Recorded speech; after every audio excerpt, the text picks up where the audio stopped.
La communication, elle utilise des langages, le fait de parler, le fait d'écrire et puis le fait de communiquer aussi avec des images. Et tous ces modes de communication, en fait, ils véhiculent nos pensées, ils véhiculent nos représentations, l'idée qu'on se fait du monde, etc.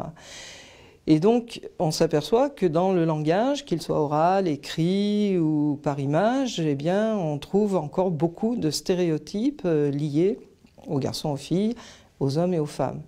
Et tant que ces stéréotypes restent présents dans ces différents types de langage, eh bien, on les divulgue, on les propage, on n'a pas l'air de les critiquer ni de les remettre en cause, donc au fond, on va les banaliser et les rendre quasi naturels, quoi. La langue française, comme plein d'autres langues, s'est construite avec un genre grammatical masculin et un genre grammatical féminin. Vous avez des langues où il y a aussi un genre neutre, mais ça n'existe pas dans notre langue. Au fil du temps, à partir particulièrement du XVIIe siècle, des spécialistes de la grammaire française,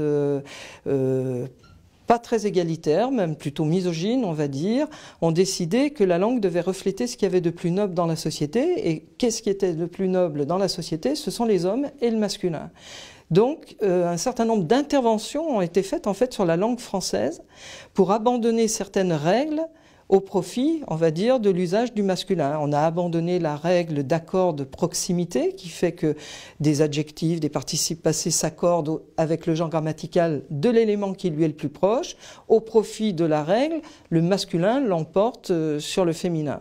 De même que quand on n'emploie que le masculin singulier, le citoyen, le jeune, etc., qui se voudrait un masculin générique, voire neutre.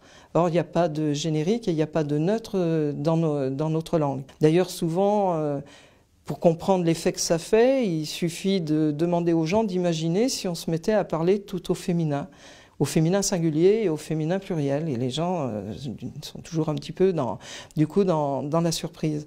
Donc d'une langue qui était relativement égalitaire, c'est-à-dire qui utilisait le masculin et le féminin. Par exemple, si on prend l'exemple des noms de métiers ou de titres ou de fonctions, jusqu'au XVIIe siècle, tout était dit au masculin et au féminin. Au Moyen-Âge, par exemple, on parlait des prud'hommes et des prudes-femmes, des morteliers, des mortelières, charpentiers, charpentières, etc.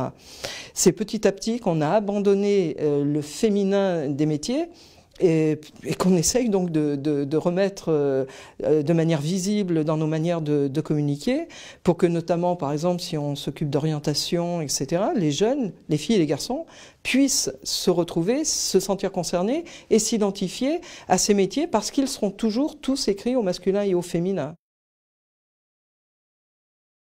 Une communication égalitaire, c'est une communication qui ne privilégie pas une des deux catégories de sexe, l'une par rapport à l'autre. Donc quand on est sur le langage écrit, par exemple, eh bien, dans le guide du Haut Conseil, on préconise d'utiliser et le masculin et le féminin.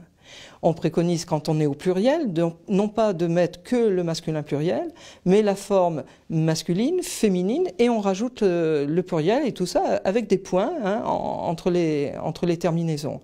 Donc c'est une habitude à prendre, mais du coup, elle rend visible tout le monde. Donc ce point, il n'est pas choisi au hasard. Toutes les préconisations qui sont dans ce guide ont été élaborées avec des grammairiens et des grammairiennes, des linguistes, des personnes d'associations, etc. Et le point a été choisi plutôt par rapport au tiret parce qu'il nous a été indiqué qu'il était plus accessible sur les claviers des personnes malvoyantes ou non-voyantes. Donc on a opté pour le point plutôt que le tiret. Une fois qu'on a pris cette habitude, elle vient très facilement aussi bien sur le clavier que dans l'écriture manuelle. Et puis quant au langage, c'est par rendre aussi l'habitude de parler au masculin et au féminin ou au féminin et au masculin, et ça on s'y fait très vite. C'est pareil au niveau des images. Si on souhaite communiquer avec des images, des photos notamment, eh bien qu'on ait bien le soin de mettre et des garçons et des filles. Et pas seulement peut-être un garçon et une fille, mais un groupe, qu'on ait vraiment l'idée qu'il y a de la mixité, que l'affaire dont on parle, c'est pas une question seulement ou de filles ou de garçons ou d'hommes ou de femmes, et ça concerne en gros les êtres humains, quoi.